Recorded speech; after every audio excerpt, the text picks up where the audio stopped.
Ave María Purísima, queridos hermanos, ¿cómo están ustedes? Este programa, como se darán cuenta, está siendo grabado por distintas circunstancias. No pudimos hoy salir en vivo, pero bueno, sepan que queremos siempre ser una alternativa de formación con Cristo Hoy Digital. Y este programa Defiende tu Fe busca eso, dar formación y más allá que pueda ser en vivo o de este modo, como estreno. Lo importante es que podamos llegar con la formación. Dios mediante, en el próximo programa volveremos a hacerlo en vivo. Queridos hermanos, como muchos de ustedes saben, soy el Padre Mauro Carlo Rossi del Oratorio de San Felipe Neri, en la ciudad de Mercedes, Buenos Aires. Y por medio de Cristo Hoy Digital estamos sosteniendo la formación de los católicos que nosotros venimos haciendo tradicionalmente con las publicaciones católicas impresas en Cristo Hoy y tantas otras revistas que realizamos en tiempos de normalidad en prensa escrita. Ahora por medios digitales podemos llegar porque si bien estamos imprimiendo nuevamente el Cristo Hoy, las demás publicaciones tienen una llegada acotada. Además, con el proyecto Habla el Mundo estamos difundiendo la Divina Misericordia, que es parte de nuestro carisma oratoriano, de acá de nuestra comunidad en Argentina, difundir la Divina Misericordia. Así que también pueden seguir las instancias espirituales e informativas de Habla el Mundo, tanto por YouTube como por Facebook e Instagram. Así que, hermanos, vamos a comenzar haciendo una oración, todos juntos invocando al Espíritu Santo y a nuestra Madre. En el nombre del Padre, del Hijo y del Espíritu Santo. Amén. Ven Espíritu Santo, ven por medio de la poderosa intercesión del Inmaculado Corazón de María, tu amadísima esposa. Amén. Dios te salve María, llena eres de gracia, el Señor es contigo. Bendita tú eres entre todas las mujeres, y bendito es el fruto de tu vientre Jesús. Santa María, Madre de Dios, ruega por nosotros pecadores, ahora y en la hora de nuestra muerte. Amén. Gloria al Padre, al Hijo y al Espíritu Santo, como era en el principio, ahora y siempre, por los siglos de los siglos. Amén. En el nombre del Padre, del Hijo y del Espíritu Santo. Amén. Queridos hermanos, recuerden que nos acompañan también doña Cuca y don Argar, estos dos personajes que no me dejan en paz. Digo que siempre con sus preguntas muchas veces representan lo que piensan a veces los evangelistas o algunos católicos con falta de formación y que, sin embargo sirven para dar respuesta a las cuestiones que hoy en la calle, en la sociedad o incluso los mismos evangelistas o sectas hacen polemizando con los católicos, ¿no? Doña Cuca y don Argar nos acompañan siempre fieles ahí. Y el tema de hoy es la Biblia y la tradición. Es sobre si la Biblia es la única palabra de Dios, la única revelación que Dios ha querido conocer. Vamos a profundizar en este tema tan importante y necesario conocer, sobre todo como católicos que queremos formarnos bien. En primer lugar, tenemos que saber que Dios se ha revelado, ¿no? Pero revelar con B corta, no B larga, que es la rebeldía que es propiamente de los hombres o de las criaturas. Dios se ha revelado. ¿Qué quiere decir? Se ha mostrado, se ha descubierto, se ha dado a conocer. Y dándose a conocer nos ha dado el camino de salvación. Entonces, esto es muy importante, la revelación divina. Esto que todos los creyentes creemos que Dios se ha revelado, porque también están los ateos, están escépticos que dicen, no, Dios no se ha revelado, no podemos conocer si se ha revelado o no. Bueno, nosotros como creyentes sabemos que Dios se ha revelado y sabemos que es así, independientemente de que se lo crea o no se lo crea, Dios se ha dado a conocer. Dios se ha mostrado, Dios se muestra a sí mismo, se da a conocer. Y ese modo de darse a conocer tiene dos modos de darse a conocer. Y ahora lo vamos a hacer leyendo y compartiendo algunas placas sobre cómo es la revelación divina. Vemos acá, en esta placa, hay una revelación natural. Leemos de la carta de San Pablo a los romanos, ven ahí en color púrpura, capítulo 1, versículos 19 al 20. Porque todo cuanto de él se puede conocer de Dios, está patente en ellos. Pero hay un error, evidentemente, en la fuente bíblica donde donde he tomado, que es una fuente oficial, pero evidentemente nadie está librado de un error. Pero sigamos lo importante de la cita. Dios mismo se lo dio a conocer, ya que sus atributos invisibles, su poder eterno y su divinidad se hacen visibles a los ojos de la inteligencia desde la creación del mundo por medio de sus obras. ¿Qué quiere decir esto? Por medio de la creación, Dios se ha dado a conocer. El hombre, por su inteligencia, puede conocer a Dios. Por el uso recto de su razón, puede conocer que Dios es creador de las cosas. De esto habla San Pablo aquí y en otras citas. Por la naturaleza Dios se da a conocer. Pero lo que se puede conocer de Dios por la naturaleza es algo mucho más pequeño que aquello que podemos conocer no por la naturaleza, sino por la revelación sobrenatural, que es lo que vamos a hablar ahora. Ven la segunda cita, Hebreos capítulo 1, versículo 1 al 2. Después de haber hablado antiguamente a nuestros padres por medio de los profetas, en muchas ocasiones y de diversas maneras, ahora en este tiempo final Dios nos habló por medio de su Hijo, a quien constituyó heredero de todas las cosas y por quien hizo el mundo. Entonces Dios se ha revelado, se ha manifestado en primer lugar a nuestros padres, que son lo que hoy conocemos los judíos, quienes han sido los padres en la fe, en el sentido de quienes recibieron la revelación de Dios, Abraham, Isaac, Jacob, Moisés, padres en la fe, el nacimiento del pueblo monoteísta, el nacimiento de la fe, y luego en este tiempo final, dice, nos habló por medio de su Hijo, Jesucristo. Y bueno, como sabemos, el pueblo que era heredero de las promesas rechazó a su Mesías, y el Señor funda en los creyentes, en sus apóstoles, su iglesia. Bueno, entonces, sabemos que Dios se ha revelado de modo natural y de modo sobrenatural. El modo sobrenatural es el más profundo. Nos permite conocer cosas inimaginables de Dios, que nunca podríamos conocer de otra manera. Por la naturaleza nunca podríamos conocer cosas fundamentales como Dios nos lo ha dado a conocer por medio de su revelación sobrenatural, de su revelación divina. Así que bueno, esa diferencia es muy importante conocer. Cristo, Jesucristo, nuestro Señor Jesucristo, por medio de sus palabras, por medio de sus obras, de sus gestos, de sus signos, ha dado a conocer su evangelio de la salvación. Pero no es que Jesús ha escrito un libro, esto lo vamos a ver varias veces. Su evangelio, ¿qué significa evangelio? Su buen anuncio, su buena noticia, su buena palabra, su buena manifestación, cosas similares que podemos decir, es camino de salvación. Y su evangelio, vamos a ver, no comenzó siendo un evangelio escrito, todo lo contrario, comenzó siendo un anuncio oral. Así se ha dado a conocer, tanto en el Antiguo Testamento, el anuncio, o sea, en todo caso la palabra de Dios, lo que Dios revelaba de sí mismo era todo oral y algunos fueron poniéndolos por escrito. En el Nuevo Testamento, todo lo que la cumbre del Nuevo Testamento es justamente la manifestación de Cristo, su revelación, la revelación divina que hace en el Nuevo Testamento, que hace Cristo. Bueno, esa revelación divina comenzó siendo oral. Cristo, todas las cosas que dijo e hizo, fueron visibles y audibles por sus apóstoles. No bajó un libro del cielo llamado Biblia, al contrario, fue una experiencia. Es Cristo enseñando, Cristo mostrando, Cristo revelando quién es Él, qué es lo que quiere.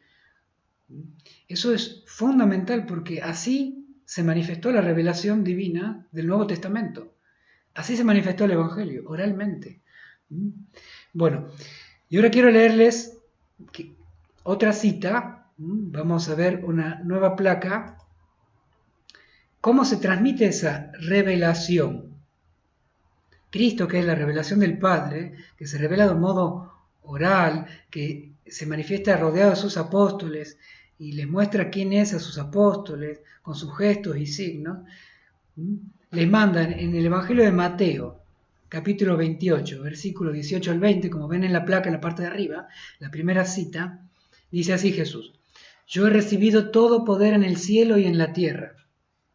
Vayan y hagan que todos los pueblos sean mis discípulos, bautizándolos en el nombre del Padre, del Hijo y del Espíritu Santo, y enseñándoles a cumplir todo lo que yo les he mandado. Y yo estaré siempre con ustedes hasta el fin del mundo. Miren lo importante de esta cita, es que el Señor les dice, vayan y hagan que los pueblos sean mis discípulos. Vayan y enséñenles.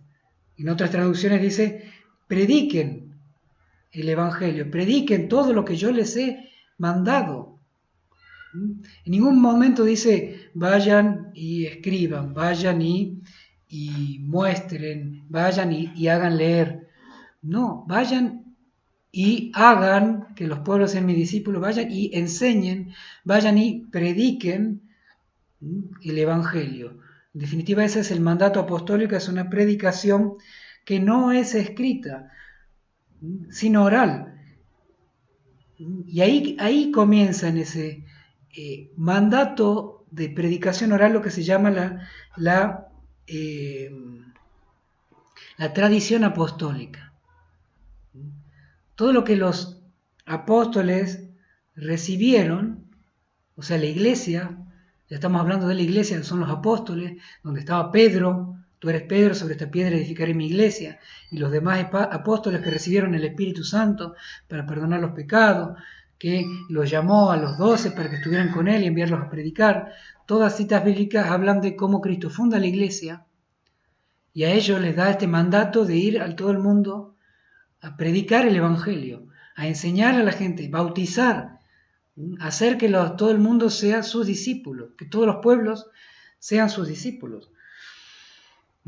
Entonces allí comienza esta tradición apostólica, ese encargo que Jesús da a los apóstoles. Y Jesús no escribió nada. Eso tienen que tener muy presente. Jesús no escribió nada, no bajó tampoco él un libro del cielo, no hizo que un ángel le escribiera, tampoco les dictó a los apóstoles para que escribieran. Eso hay que tener muy en claro. Todo surgió, nuestra fe es católica apostólica porque viene de la tradición de los apóstoles. Por eso somos católicos apostólicos romanos, porque en nuestro ser apostólico viene porque creemos en la predicación de los apóstoles. Nosotros creemos que la predicación de los apóstoles es el genuino, transmite el genuino mensaje de lo que Cristo quiso para nosotros. Si Jesucristo hubiera escrito un libro, llamado Biblia, como hubiera querido llamarlo, y le hubiera dicho a los apóstoles, lleven este libro hasta el fin del mundo, bueno, tendríamos razón de ser evangelísticos, como dicen hoy los evangelistas. Pero Jesús no escribió ningún libro, predicó y le enseñó a los apóstoles, estos 12. Y ellos 12 transmitieron oralmente las enseñanzas de Cristo. Algunas de esas tradiciones, las más importantes, fueron las que se pusieron por escrito en la Sagrada Escritura. Los apóstoles empezaron predicando todo ese conjunto de enseñanzas, vivencias, y todo lo que Jesucristo quería que ellos aprendieran. Entonces, bueno, viene la pregunta, ¿qué es la tradición apostólica? ¿Qué es la tradición apostólica? Y antes de leer las citas que tenemos acá en la placa, tenemos que saber que la tradición apostólica es el mensaje de salvación que fue escuchado a Jesús. Se le escuchó a Jesús esto, se vivió con Jesús esto, se meditó con Jesús esto y se transmitió oralmente por los apóstoles todo esto que ellos, los apóstoles, habían vivido junto a Jesús. Todo lo que los apóstoles escucharon de Jesús, creyeron con Jesús, le creyeron a Jesús, lo que vivieron, lo que celebraron, lo que sabían que Jesús quería y mandaba, lo que era natural hacer, que se desprendía de las palabras de Cristo y que lo vivieron los apóstoles, esa es la tradición apostólica. Por ejemplo, inmediatamente Jesucristo ascendió al cielo, ya los apóstoles no se reunían principalmente los sábados, se reunían el día del Señor, el día de la resurrección. Entonces, Jesucristo en ningún momento les dice, reúnanse los domingos. Yo no veo tampoco a los evangelistas que critiquen eso, porque ellos saben que el domingo es importante. Pero los apóstoles empezaron a reunirse el domingo porque sabían que ese era el día especial, el día en que Él había aparecido resucitado y que le había dado el Espíritu Santo para perdonar los pecados. Sabían que en ese día tenían sobre todo que celebrar esa fracción del pan. Bueno, todo eso se desprendió del estar con Jesús, tanto antes de su muerte y resurrección como después hasta su ascensión. Así lo vivieron los apóstoles y así lo tenemos que vivir nosotros. Genera una norma, ese modo de vida de los apóstoles tiene que ser el nuestro.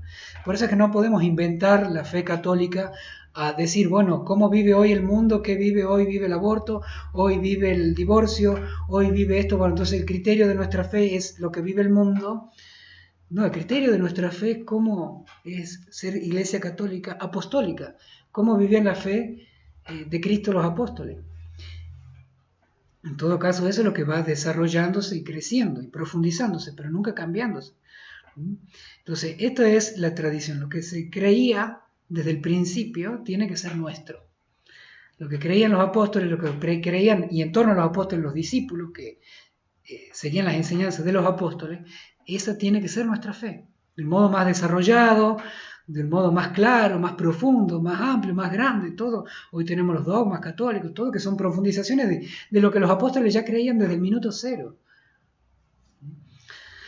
Bueno, entonces esa es la tradición apostólica. ¿Qué no es la tradición apostólica? Bueno, volvemos a la placa. ¿Qué no es? Y ahora sí vemos esta cita. La tradición apostólica no es lo que llamamos las tradiciones humanas. Hay que saber distinguir entre tradiciones humanas y la tradición apostólica. Las tradiciones humanas, tenemos esta cita de Marcos 7, versículo 8. Jesús dice, en su discusión con los fariseos y los judíos, ustedes dejan de lado el mandamiento de Dios por seguir la tradición de los hombres. Recuerdan, hay muchos pasajes de esto en los que se enfrenta Jesús con los fariseos y su modo de entender la ley de Dios. Ustedes dejan de lado la ley de Dios, el mandamiento de Dios, lo que Dios quiere, la voluntad de Dios, la revelación de Dios por seguir sus tradiciones humanas. Y expone el ejemplo del corbán, esta costumbre que tenían algunos judíos que interpretaban mal, de declarar ofrenda sagrada, aquel dinero, aquella ayuda económica con la que los hijos podían ayudar a sus padres. No lo hacían porque lo declaraban corbán, sagrado. Entonces ellos terminaban disfrutando en sus casas de esos bienes con la excusa de que estaban ofrecidos a Dios y ya tenían para limpiar su conciencia de no ayudar a sus padres que podían estar en necesidad. Entonces Jesús pone esta frase, no siguen el mandamiento de Dios, no comprenden, justamente el cuarto mandamiento, honrar padre y madre, por seguir sus tradiciones humanas, de declarar corbán algo sagrado y por tanto con ese dinero no ayudar a sus padres.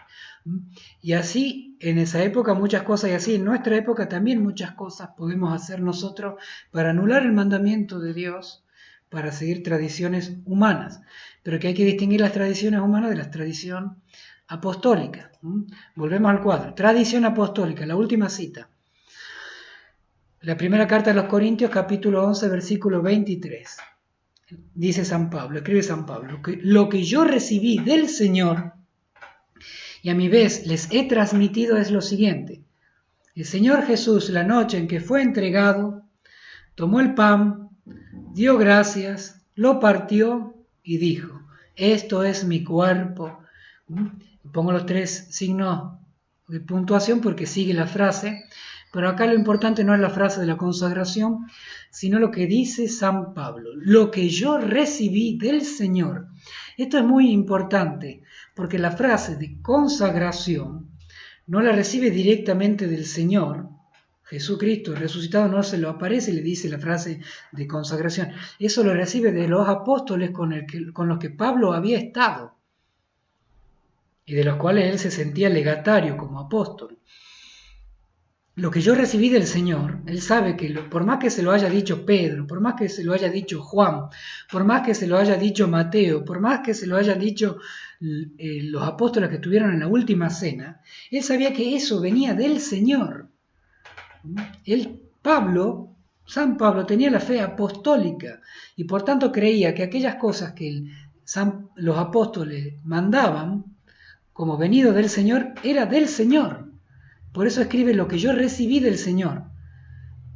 Y lo que recibió del Señor por medio de los apóstoles es esta frase de la consagración. Es este hecho de la entrega bajo la apariencia del pan y del vino del cuerpo y la sangre de Cristo. Justamente la Santa Misa está profundamente vinculada a la tradición de los apóstoles.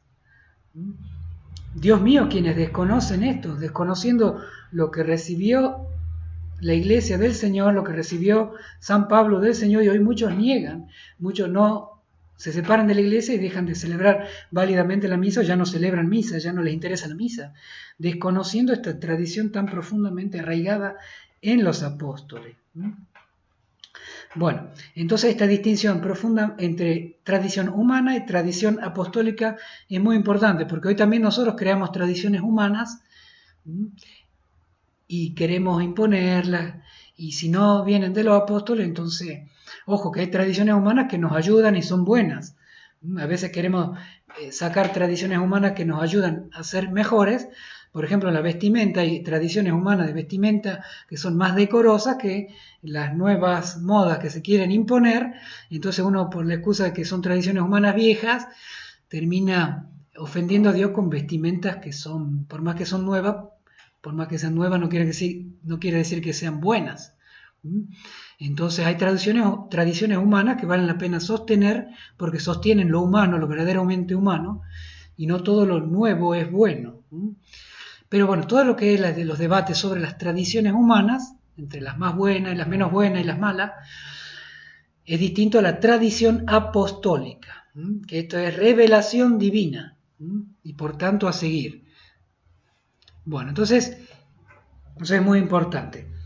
Solo una parte, tal vez seguramente la más importante de la tradición apostólica, podemos decir, ha sido escrita en la Sagrada Escritura. Esto vamos a empezar a ver el tema de la Biblia, la Sagrada Escritura. Vamos a ver una placa también para que tengamos una idea. En primer lugar, veamos el Evangelio de San Juan, capítulo 21, versículo 25. Jesús hizo también muchas otras cosas. Si se las relata detalladamente, pienso que no bastaría todo el mundo para contener los libros que se escribirían.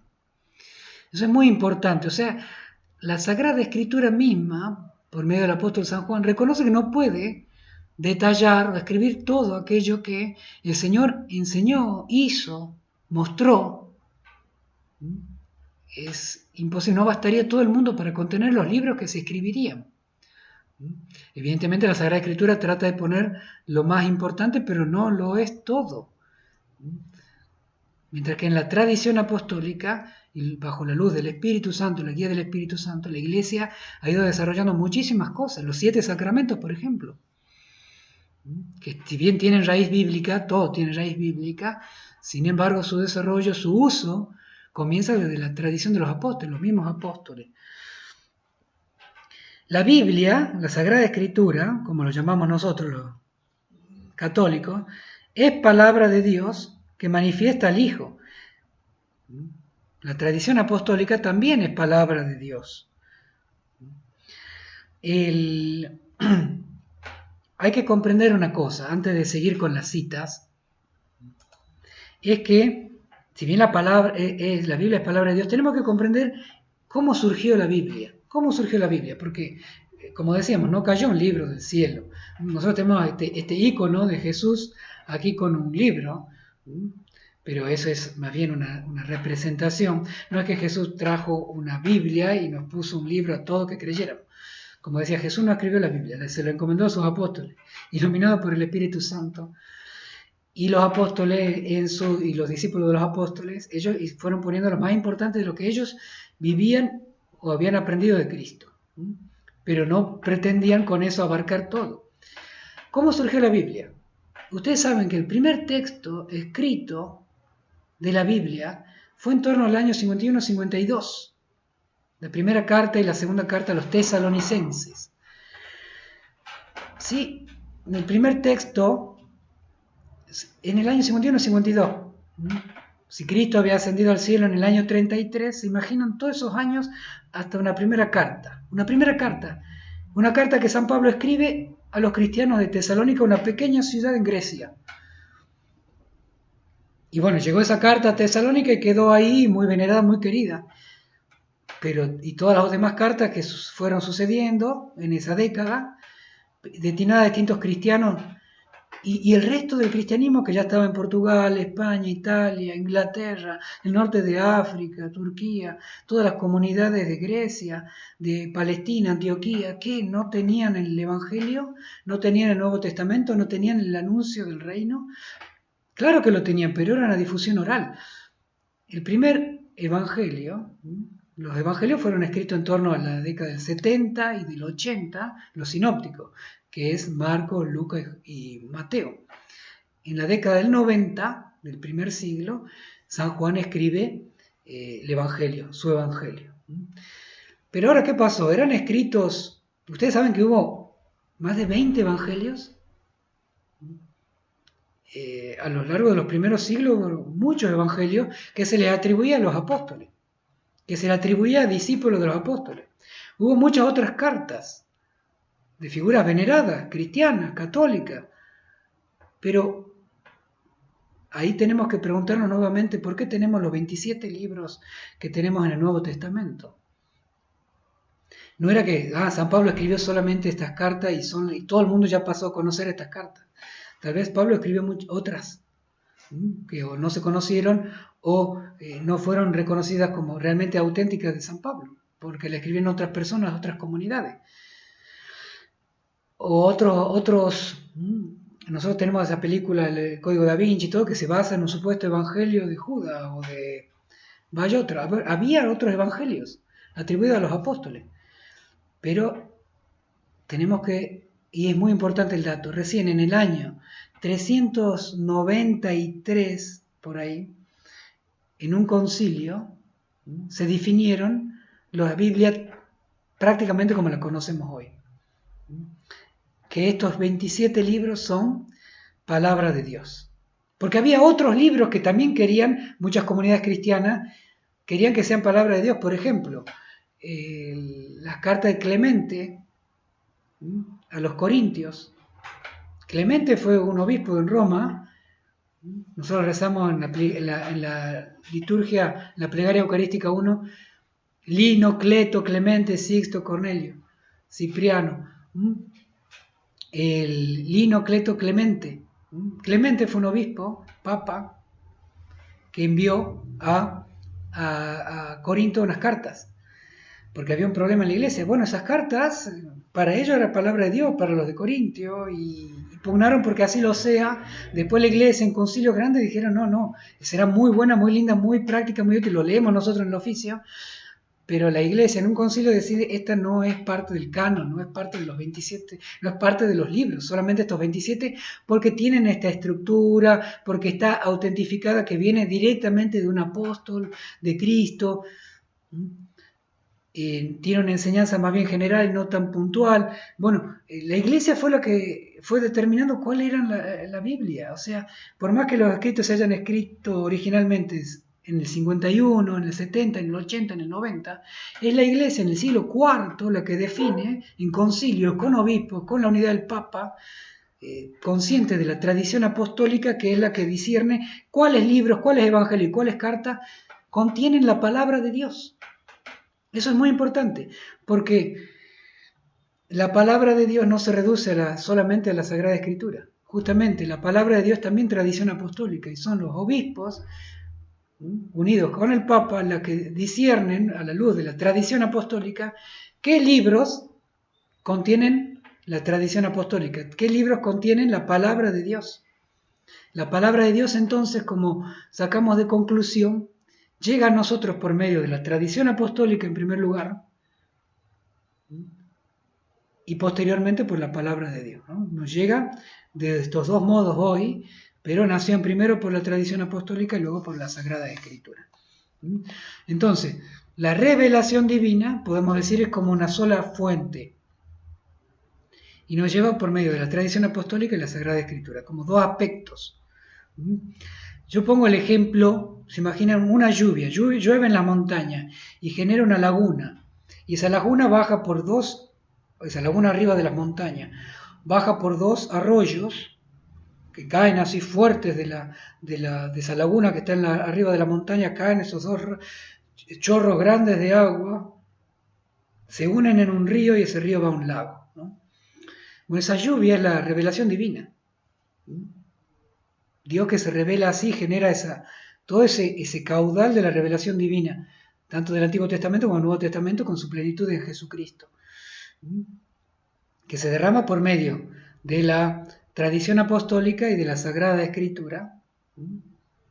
Juntas arman un solo río, y ese río llega a un lago donde está la ciudad, están los ciudadanos y beben de ella.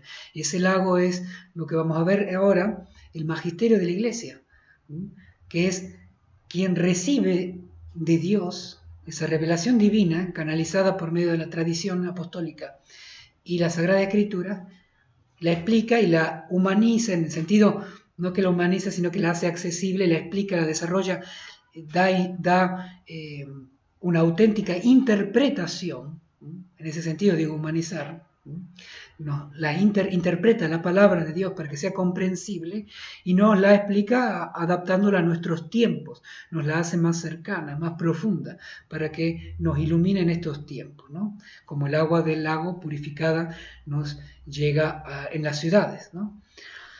Bueno, es muy importante, el mismo San Pablo en sus cartas, él reconoce que las Sagradas Escrituras, reconoce él en la Sagrada Escritura que la Biblia, que en la tradición apostólica está como base de todos sus escritos. Veamos entonces la última placa, veamos la última cita. Filipenses 4 al 9, capítulo 4, versículo 9. Dice San Pablo, pongan en práctica lo que han aprendido y recibido, lo que han oído y visto en mí. Porque recordemos, San Pablo estuvo con los apóstoles, después de encontrarse con Cristo fue con los apóstoles.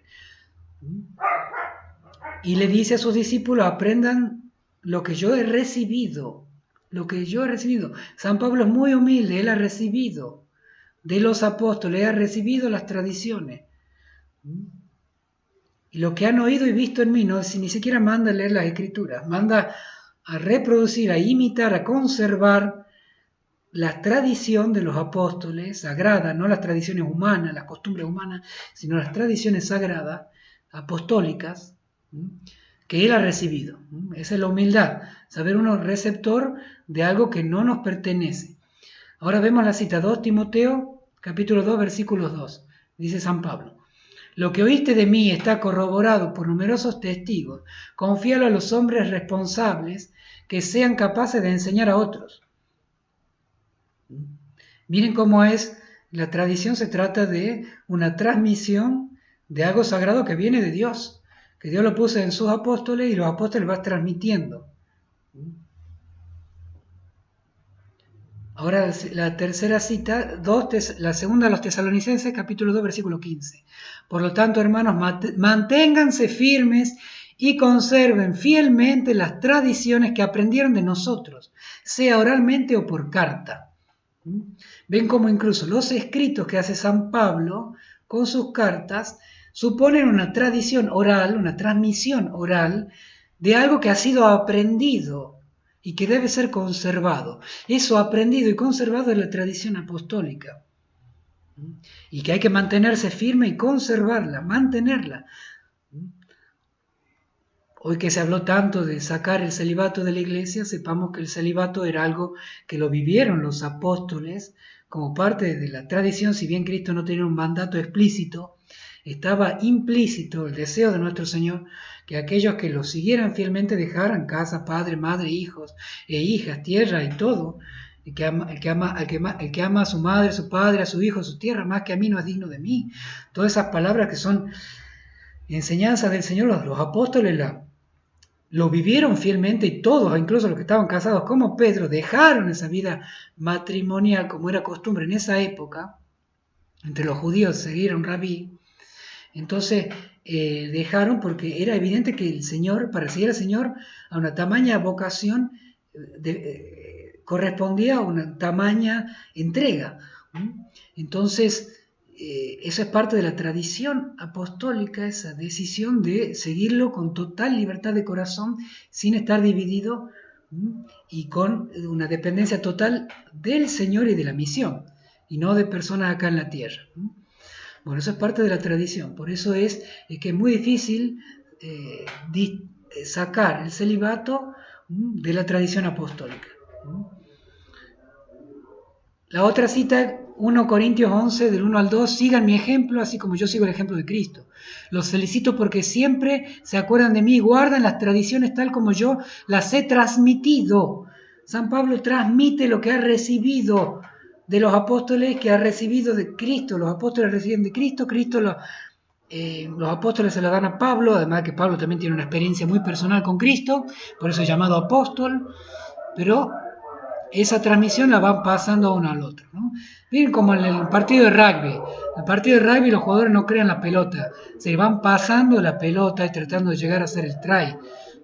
Lo mismo en el fútbol, van pasando la pelota y lo mismo que uno recibe trata de pasar al otro, transmitir al otro, ¿no? De hecho, el mejor jugador de rugby, el mejor jugador de fútbol, cuanto mejor le pasa la pelota al otro jugador, ¿no? Cuanto más tranquila, más bella, más al pie hace llegar la pelota, o más a las manos cuando es el rugby. Bueno, esto es fundamental. El mismo Pablo habla de la tradición apostólica, cosa que los protestantes y evangelistas niegan. Entonces, quede claro, la Biblia y la tradición apostólica son palabra de Dios. Biblia y tradición apostólica son evangelio de Dios. No puede distinguirse una de la otra. Ambas se necesitan. Necesitamos de ambas. Padre, yo quiero hacer una pregunta, padre. A ver, don Arre, ya lo estaba extrañando, ya estaba hablando mucho yo. Sí, padre, yo creo que la Biblia es la salvación. Yo tengo como 50 Biblias, padre, en mi casa. Usted tiene todos sus libros, yo sí tengo la Biblia y vivo leyendo la Biblia. Me parece bien, don Arre, que lea la Biblia, pero ¿qué me quiere preguntar? Sí, padre, porque la Biblia trae la palabra de Dios, camino de salvación, y las demás cosas que usted dice, o sea, las tradiciones o los apóstoles, son cosas de los hombres. Y yo quiero seguir a Dios, solamente la salvación. La Iglesia Católica es una cosa de tradición de hombres, y usted ha dicho las tradiciones humanas, y yo no quiero ser tradición humana, quiero seguir a Dios. Bueno, don Argar, mire, Jesús nunca dijo, si usted lee la Biblia, usted que ya tiene toda esa Biblia, si alguna vez leyó en todas estas Biblias, en alguna de esas Biblias, usted muéstrame, porque por ahí yo me equivoco, ¿no? Donde la Biblia dice que la Biblia como libro, que ese libro es salvación. Donde dice que la Biblia es el único camino de salvación. ¿Dónde dice eso la Biblia? ¿No? Y donde Jesús le dice porque Jesús es la salvación, en eso estamos de acuerdo, pero donde Jesús dice que escriban la Biblia, o dígame si Jesús escribió una Biblia, porque en todo caso usted tendría razón. Si la palabra de Dios es solamente reducible a la Biblia, entonces Jesús tendría que haber dicho eso. ¿Y Jesús qué hizo? Bueno, hemos leído la cita. Jesús envió a sus apóstoles, fundó la iglesia y envió a los apóstoles a predicar lo que él les había enseñado oralmente. Oralmente. No les mandó a escribir.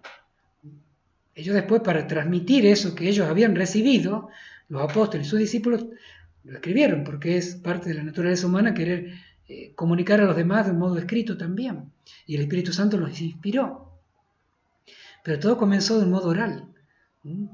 Y se fue transmitiendo, y muchas más cosas que no están en la Sagrada Escritura, que son tradición, que lo vivían los apóstoles, que eran queridas por Cristo. Pongamos el ejemplo del purgatorio, ¿no? Hay un programa del purgatorio, lo pueden ver, pero ya desde el principio los apóstoles sabían que había un lugar de purificación, como se nota en las cartas de San Pablo, como se nota en las mismas correcta interpretación en el Evangelio.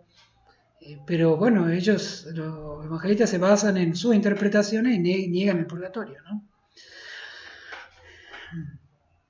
Bueno, ¿cómo sabe usted, don Arga, que la Biblia es palabra de Dios?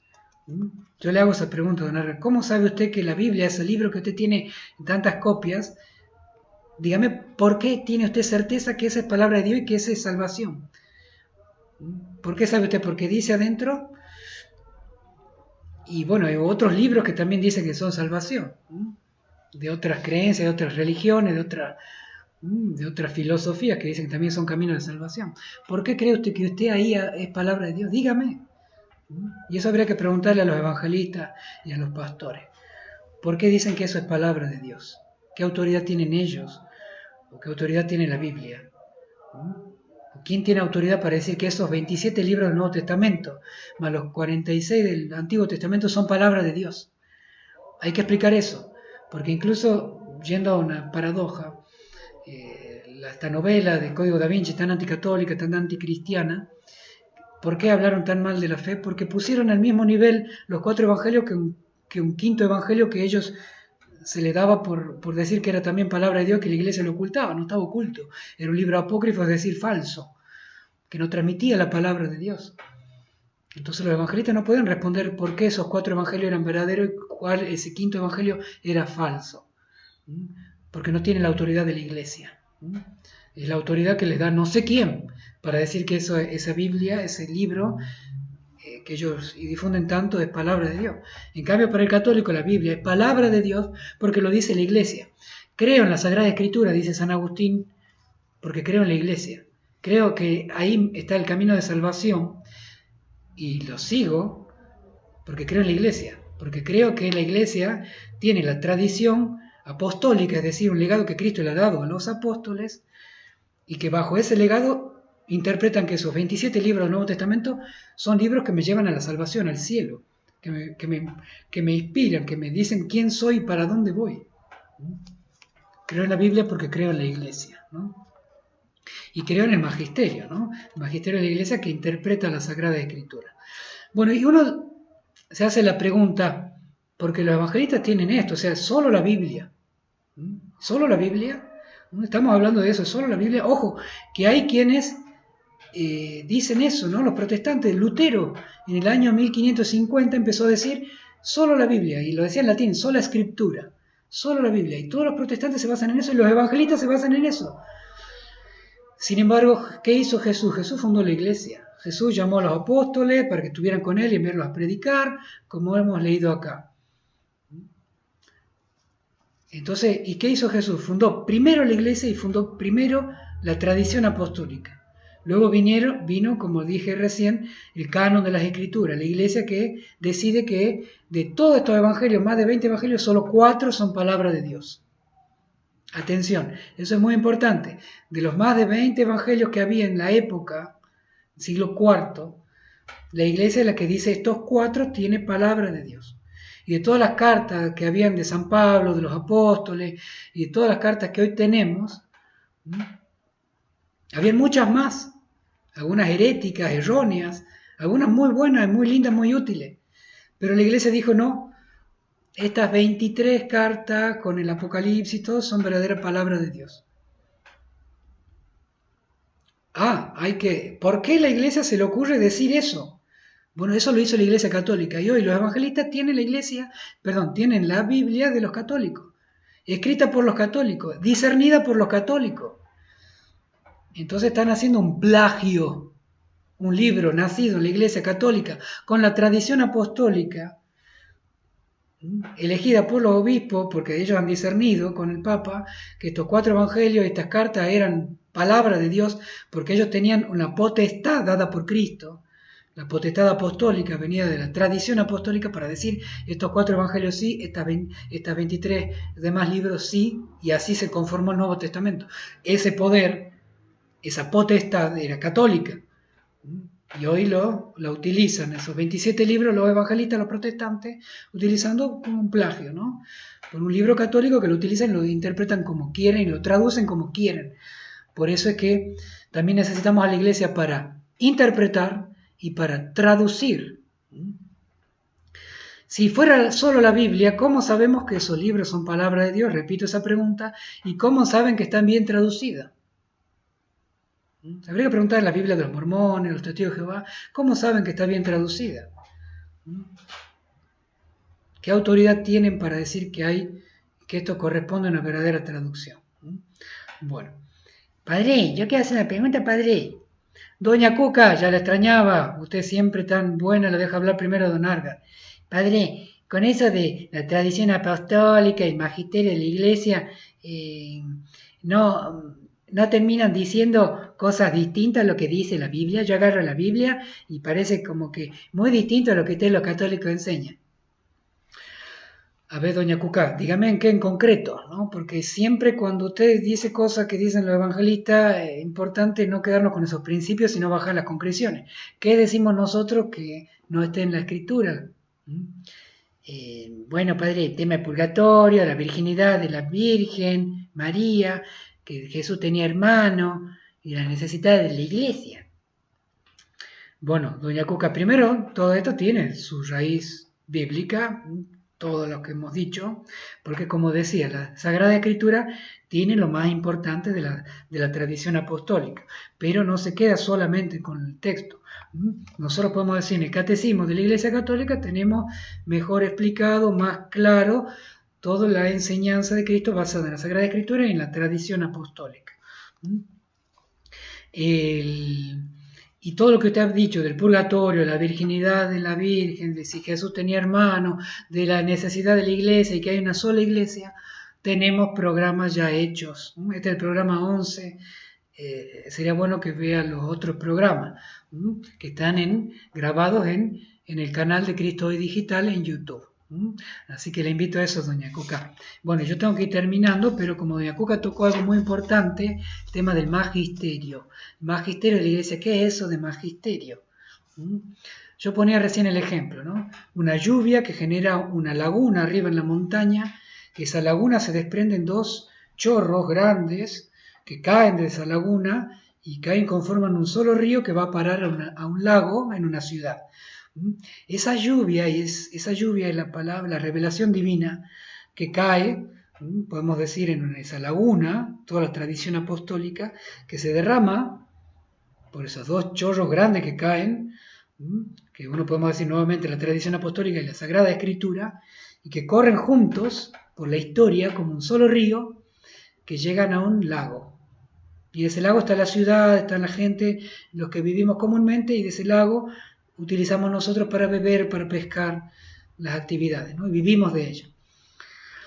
Bueno, esa lluvia es la revelación divina, esa laguna es, repito, la tradición apostólica que se derrama como tradición apostólica, como Sagrada Escritura, y así juntas recorren la historia de nuestra vida, de la fe, de 2000 años de iglesia, y nos llegan a ese lago, nos llegan a nuestra vida, nos llegan a la orilla de nuestra vida, de la vida de cada uno, por medio de la iglesia. Ese lago es la iglesia, que nos trae el agua de la revelación y nos la acerca, nos la presenta, nos la explica, nos dice claramente, esta es agua potable, esta es agua bebible, esta es agua de salvación. Esa es la función del magisterio, traernos lo que es de Dios. Es lo que se llama, lo que decimos en el magisterio, el depósito de la fe, que es la tradición apostólica y la Sagrada Escritura, han sido dados a la iglesia, dados a ese lago.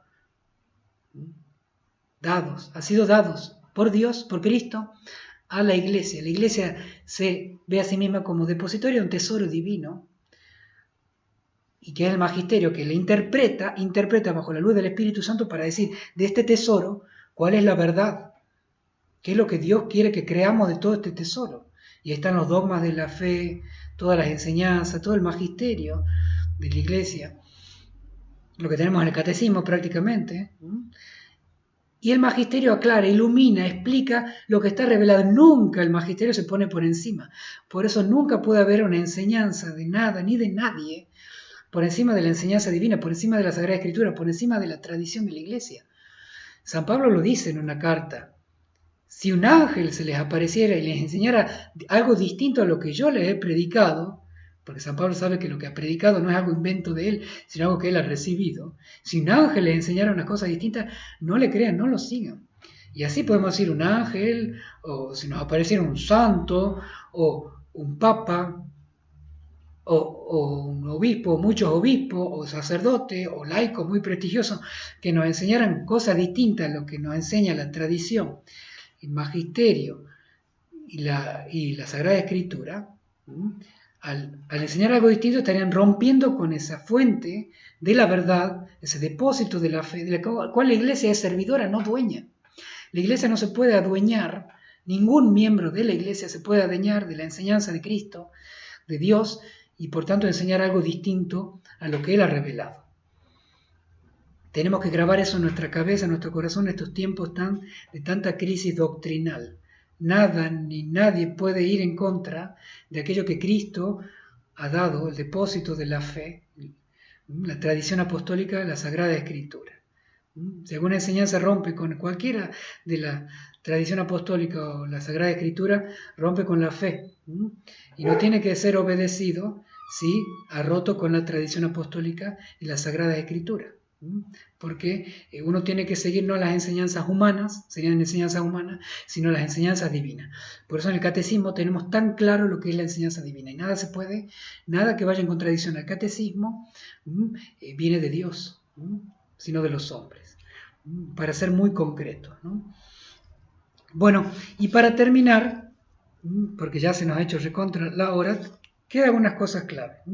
Cuando nos dicen solo la Escritura, tenemos que decir, no, solo la Escritura no, así Cristo no lo quiso. ¿Dónde dice Jesús que solo la Escritura trae salvación? ¿Dónde dice que Él escribió una Sagrada Escritura? O que escriban la Sagrada Escritura. No le dijo nunca eso a los apóstoles.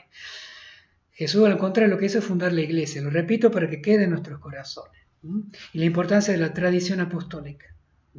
Y que la tradición apostólica la bebemos fielmente del catecismo. Y la importancia de la Biblia es muy importante porque ha sido la Iglesia la autoridad que ha dicho esto es palabra de Dios. Cada vez que leemos la palabra de Dios, la Escritura, en la Escritura, decimos palabra de Dios porque la Iglesia ha determinado que eso es palabra de Dios, no porque se me ocurre a mí, y no porque sea la única palabra de Dios, sino que la tradición apostólica, todo lo que nos enseñan los apóstoles, es revelación divina, es palabra de Dios. Queridos hermanos, tradición apostólica, Sagrada Escritura y Magisterio de la Iglesia, esta es nuestra fuente, esa es nuestra fuente, esa es nuestra verdad, ese es nuestro camino, eso es lo que Dios ha querido, esa es la voluntad de Dios.